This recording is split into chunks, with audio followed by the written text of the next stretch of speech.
Hello student, आज के इस वीडियो में क्लास 10 हिंदी चैप्टर 1 श्रम विभाजन जाति प्रथा के सभी प्रश्नों का उत्तर आज के इस वीडियो में करेंगे। क्लास 10 से रिलेटेड और भी वीडियो हमारे चैनल पर अपलोड है, तो आप लोग उसे भी जाकर देख सकते हैं। और आने वाले वीडियो के लिए आप लोग चैनल को सब्सक्राइब कर लीजिए, बेल आइकन को प्रेस कर लीजिए, ताकि आपको जब भी वीडियो अपलोड करें तो आपके पास नोटिफिकेशन। तो चलिए आज के इस वीडियो को फटाफट से स्टार्ट करते हैं। आपके सामने क्वेश्चन आएंगे, क्वेश्चंस का आंसर आपको देखना है, समझना है। और आप लोग आंसर खुद से लिखते हैं तो बहुत अच्छा है, और अगर आप लोग से नहीं हो पाता है तभी आप इस वीडियो को देखें तो ज्यादा बेटर होगा। ठीक है, तो आपके सामने फर्स्ट क्वेश्चन आता है जिसमें कहा गया है कि लेखक किस विडंबना की बात करते हैं, विडंबना का स्वरूप क्या है। देखिए उत्तर में हमने लिखा है कि लेखक भीमराव अंबेडकर का मानना है कि आधुनिक युग में भी जातिवाद के पोषकों की कमी नहीं है। इसका पोषण होना, इस तरह की व्यवस्था को बढ़ावा देना विडंबना की बात है। हमारे देश में विडंबना का स्वरूप यह है कि लोगों के कार्य कुशलता के आधार पर श्रम विभाजन ना होकर जाति के आधार पर श्रम का विभाजन होता है। तो ये विडंबना का स्वरूप है जो आपने यहाँ पे देखा कि विडंबना का स्वरूप क्या है, विडंबना किस बात को लेकर के लेखक करते हैं।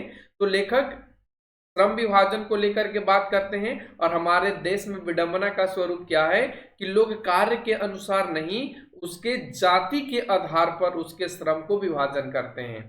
ठीक है, अब आता है क्वेश्चन नंबर 2 जिसमें कहा गया है जातिवाद के पोषक उसके पक्ष में क्या तर्क देते हैं। तो आइए जानते हैं जातिवाद के पोषक कौन होते हैं। तो सबसे पहले आपको समझ में आना चाहिए कि जातिवाद के पोषक वे होते हैं जो जातिवाद को बढ़ावा देते हैं, जो अपनी जाति से रिलेटेड वक्तव्य देते हैं, जो अपनी जाति से रिलेटेड हर एक कार्य को करते हैं जो उन्हें नहीं करना चाहिए। तो ऐसे लोग जातिवाद के पोषक माने जाते हैं। ठीक है, तो उत्तर में हम लिखेंगे कि जातिवाद के पक्ष में इसके पोषक का तर्क यह है कि आधुनिक सभ्य समाज कार्य कुशलता के लिए श्रम विभाजन को आवश्यक मानता है, क्योंकि जाति प्रथा भी श्रम विभाजन का ही दूसरा रूप है, इसलिए इसमें कोई बुराई नहीं है। यानी जातिवाद के पोषक कहते हैं कि आज के समाज में, यानी अभी का जो समाज चल रहा है उसमें कार्य कुशलता के लिए श्रम विभाजन को आवश्यक है, यानी श्रम विभाजन करना चाहिए, क्योंकि जाति प्रथा भी श्रम विभाजन का ही दूसरा रूप है। कहने का मतलब कि अगर जो व्यक्ति जिस जात का है अगर वही काम करता है तो वो भी एक आवश्यक विभाजन है। अगर ऐसा नहीं होता है तो उसके काम को कौन करेगा, उसके काम से अछूता रह जाएगा। ठीक है, और इसमें वो कहते हैं कि कोई बुराई नहीं है। ठीक है, तो ये जातिवाद के पोषक जातिवाद के पक्ष में तर्क देते हैं। ठीक है, अब बढ़ते हैं क्वेश्चन नंबर 3 पे जिसमें कहा गया है कि जातिवाद के पक्ष में दिए गए तर्कों पर लेखक की प्रमुख आपत्तियां क्या है। उत्तर में आप लिखेंगे कि जातिवाद के पक्ष में दिए गए तर्कों पर लेखक भीमराव अंबेडकर की प्रमुख आपत्तियां यह है कि जाति प्रथा श्रम विभाजन का स्वाभाविक आधार नहीं है, क्योंकि मनुष्य का जिस जाति में जन्म होता है वह अपने माता पिता के कार्य एवं पेशे के अनुसार जीवन भर के लिए बंध जाते हैं। इस कारण से मनुष्य अपनी रुचि और क्षमता के अनुसार काम का चुनाव नहीं कर पाता है। साथ ही समाज में उच्च नीच का भेदभाव भी जन्म ले लेता है। तो जातिवाद के पक्ष में दिए गए तर्क पे लेखक की आपत्तियां मुख्य रूप से आपको क्या देखने को मिली, यही कि जो जाति प्रथा है वो श्रम विभाजन का स्वाभाविक आधार नहीं है। अब बढ़ते हैं क्वेश्चन नंबर 4 पे जिसमें कहा गया है कि जाति भारतीय समाज में श्रम विभाजन का स्वाभाविक रूप क्यों नहीं कही जा सकती है। आइए जानते हैं। उत्तर में लिखेंगे कि भारतीय समाज में जाति श्रम विभाजन का स्वाभाविक रूप नहीं कही जा सकती है, क्योंकि यह व्यक्ति के इच्छा के विरुद्ध होती है। जैसे किसी भी व्यक्ति को अगर कोई भी काम, जैसे बढ़ई का काम करने की इच्छा नहीं हो, लेकिन फिर भी उसे वही करने के लिए मजबूर किया जाता है। तो यही चीज कहा गया है कि भारतीय समाज में जाति श्रम विभाजन का स्वाभाविक रूप नहीं कही जा सकती है, क्योंकि यह व्यक्ति के इच्छा के विरुद्ध होती है। किसी भी व्यक्ति के कार्यकुशलता के आधार पर श्रम विभाजन होनी चाहिए, ताकि व्यक्ति अपने माता पिता के पुराने पेशा को छोड़कर कुछ नया काम कर सके जिसमें उसकी रुचि हो। लेकिन वर्तमान समय में भी हमारे देश एवं समाज में यह देखने को मिलता है कि व्यक्ति के जाति के अनुसार ही कार्य करना पड़ता है।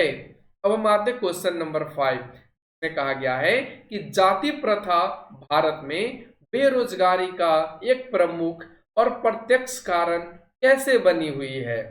का उत्तर लिखेंगे कि जाति प्रथा भारत में बेरोजगारी का एक प्रमुख और प्रत्यक्ष कारण बनी हुई है। इसका कारण यह है कि जाति प्रथा मनुष्य को जीवन भर के लिए एक ही पेशे में बांध देती है जो उसका पैतृक पेशा होती है। इस कारण से मनुष्य अपनी रुचि और क्षमता के अनुसार काम का चुनाव नहीं कर पाता है। इस प्रथा के कारण व्यक्ति में योग्यता एवं कार्यकुशलता होते हुए भी अपनी मनपसंद कार्य नहीं कर पाता है, जिसके कारण व्यक्ति बेरोजगार हो जाते हैं। तो आपने देखा कि जाति प्रथा भारत में बेरोजगारी का मुख्य कारण कैसे है और उसका प्रत्यक्ष कारण कैसे बनी हुई है, क्योंकि ये जो जाति प्रथा है वो वही कार्य करने के लिए प्रेरित करता है जो उसका पैतृक पेशा हो, जो उसके दादा परदादा करते आ रहे हो, वही काम करने के लिए प्रेरित करता है। और जो व्यक्ति वही काम करेगा वो बेरोजगारी का एक प्रमुख कारण बनेगा ही, क्योंकि उसे और कोई अलग काम करने के लिए आजादी या छूट नहीं दी जाती है। ठीक है, तो आपने इस क्वेश्चन का आंसर को समझ लिया होगा। अब हम लोग चलते क्वेश्चन नंबर 6, जिसमें कहा है कि लेखक आज के उद्योग में गरीब और उत्पीड़न से भी बड़ी समस्या किसे मानते हैं और क्यों। लेखक आज के उद्योग में गरीब और उत्पीड़न से भी बड़ी समस्या किसे मानते हैं और मानते हैं तो क्यों। इसका उत्तर लिखेंगे कि लेखक आज के उद्योगों में गरीबी और उत्पीड़न से भी बड़ी समस्या जाति प्रथा को मानते हैं, जिसके कारण लोगों के बीच श्रम विभाजन जैसी समस्या फैली हुई है। जाति प्रथा के कारण ही व्यक्ति जीवन भर के लिए एक ही पेशे में बंध जाता है। इस कार्य को व्यक्ति रुचि के साथ केवल व्यवस्था पूर्वक करते हैं, जिसके कारण व्यक्ति अपने देश एवं समाज का विकास सही रूप से नहीं कर पाता है। ठीक है, तो ये चीज आप समझ पाए होंगे। अब आते हैं क्वेश्चन नंबर 7 में कहा है कि लेखक ने पाठ में किन प्रमुख पहलुओं से जाति प्रथा को एक हानिकारक प्रथा के रूप में दिखाया है। उत्तर लिखेंगे कि जाति प्रथा में श्रम विभाजन मनुष्य की स्वेच्छा पर निर्भर नहीं करता। इसमें मानवीय कार्यकुशलता की वृद्धि नहीं हो पाती। इसमें स्वभावतः मनुष्य को दुर्भावना से ग्रस्त रहकर कम और टालू कार्य करने को विवश होना पड़ता है। इस प्रथा में मनुष्य निष्क्रिय हो जाता है। इन बातों के माध्यम से लेखक ने आर्थिक पहलू से भी ज्यादा जाति प्रथा को हानिकारक मानता है। जाति प्रथा में समानता, भातृत्व, स्वतंत्रता नहीं होता। इससे ये रचनात्मक पहलू से भी हानिकारक प्रतीत होता है। तो हमने यहाँ पे आपको दो पहलू बताया, एक तो आपको आर्थिक पहलू बताया और सेकेंड आपको हमने यहाँ पे रचनात्मक पहलू बताया। आर्थिक पहलू में क्या दिखाई दिया कि अगर कोई व्यक्ति अच्छा कार्य करना चाहता है या अपने पेशे से हट करके कोई दूसरा कार्य करना चाहता है तो वो नहीं कर सकता, क्योंकि जाति प्रथा के कारण उसे वो कार्य करने नहीं दिया जाता है। और रचनात्मक पहलू में क्या है, तो जब जाति प्रथा एक दूसरे के मन में या एक दूसरे के भाव में आ जाता है तो लोग अपने से ऊंच नीच देखना शुरू कर देता है।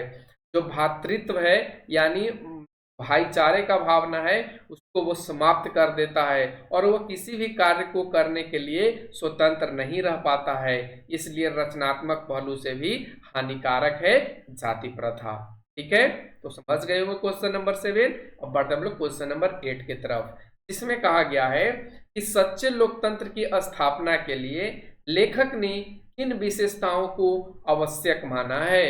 उत्तर में लिखेंगे कि सच्चे लोकतंत्र की स्थापना के लिए लेखक ने समाज में स्वतंत्रता, समानता तथा भाईचारे की भावना का होना आवश्यक माना है। लेखक का मानना है कि समाज में सबके कल्याण एवं सहयोग की भावना एक दूसरे में होना चाहिए। दूध पानी की तरह भाईचारे का मिश्रण होना चाहिए। तो लेखक ने लोकतंत्र की स्थापना के लिए इन सारे विशेषताओं को आवश्यक माना है, जिसमें मुख्य रूप से स्वतंत्रता, समानता और भाईचारे की भावना है। तो क्वेश्चन नंबर 8 आपका कंप्लीट होता है। अब हम लोग चलते हैं भाषा की बात। इसमें फर्स्ट क्वेश्चन कहा गया है कि पाठ से संयुक्त, सरल एवं मिश्र वाक्य चुनिए।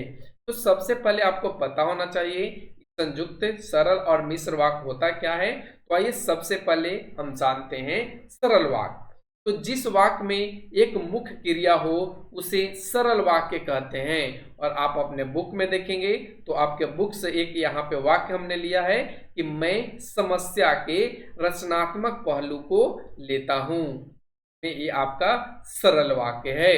फिर उसी तरीके से संयुक्त वाक्य को देखेंगे, जिसमें कहा गया है कि जिस वाक्य में दो या दो से अधिक सरल वाक्य किसी समुच्चय बोधक अव्यय से जुड़े हों तो उसे संयुक्त वाक्य कहते हैं। जैसे मनुष्य की व्यक्तिगत भावना तथा व्यक्तिगत रुचि का इसमें कोई स्थान अथवा महत्व नहीं रहता। और ये भी आपके बुक का ही है जो आपको लिखने के लिए कहा गया है पाठ से चुन करके। ये पाठ से चुन करके ही एग्जाम्पल हमने यहाँ पे दिया है। और लास्ट बचता है मिश्र वाक्य। तो मिश्र वाक्य कैसे लिखेंगे कि जब वाक्य में एक साथ कई उपवाक्य जुड़े हों तो मिश्र वाक्य तो मिश्र वाक्य कहे जाते हैं। यहाँ पे थोड़ा सा सुधार कर लेंगे, यहाँ पे टाइपिंग एरर है। कई वाक्य जुड़े हो तो उसे मिश्र वाक्य कहते हैं। जैसे जाति प्रथा पेशे का दोषपूर्ण पूर्व निर्धारण ही नहीं करती बल्कि मनुष्य को जीवन भर के लिए एक पेशे में बांध देती है। तो ये आपका कैसा वाक्य हो गया, मिश्र वाक्य। अब हम आगे बढ़ते हैं क्वेश्चन नंबर 2, जिसमें कहा गया है कि निम्नलिखित के विलोम शब्द लिखिए। जिसमें आप एक तरफ देखेंगे आपके शब्द हैं और ये आपका विलोम शब्द है। ठीक है, अब आइए विलोम शब्द को देखते हैं। जैसे सभ्य है, सभ्य के लिए क्या बनेगा, असभ्य। विभाजन, संधि या विभाजन के साथ यहाँ पे इसका जुड़ाव भी कह सकते हैं, जुड़वा नहीं, जुड़ाव। ठीक है, फिर उसके बाद निश्चय क्या हो जाएगा, अनिश्चय। ऊंच, नीच, स्वतंत्रता, गुलाम या गुलाम कह सकते हैं या बंदी भी कह सकते हैं, बंदी। ठीक है, दोष, तो दोष का निर्दोष। ठीक है, सजग, सजग का मतलब होता है सचेत। क्या होता है, सचेत, अचेत। है, रक्षा तो असुरक्षा, पूर्व निर्धारण, अनियोजित। और इस तरीके से आप विलोम शब्द। अगला आता है पाठ से विशेषण चुने तथा उसका स्वतंत्र वाक्य प्रयोग करें।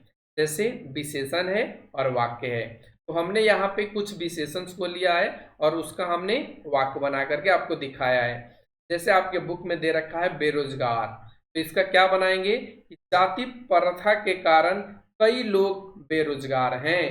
फिर उसी तरीके से आपको यहाँ पे बनाना है कुशल का, तो कुशल के लिए क्या बनाएंगे, वह एक कुशल कारीगर है। गरीब, गरीब के लिए भारत में गरीब लोग की संख्या अधिक है। पैतृक, जाति प्रथा के कारण मनुष्य को पैतृक पेशा चुनना पड़ता है। और इसी तरीके से और भी विशेषण चुन करके आप लिख सकते हैं। हमने यहाँ पे 4 लिख करके बताया है। आगे क्वेश्चन 4 आता है, जिसमें आपको पर्यायवाची शब्द लिखना है। जो आपको ऊपर दिए गए शब्द है उसका पर्यायवाची शब्द लिखना, ए वाला का।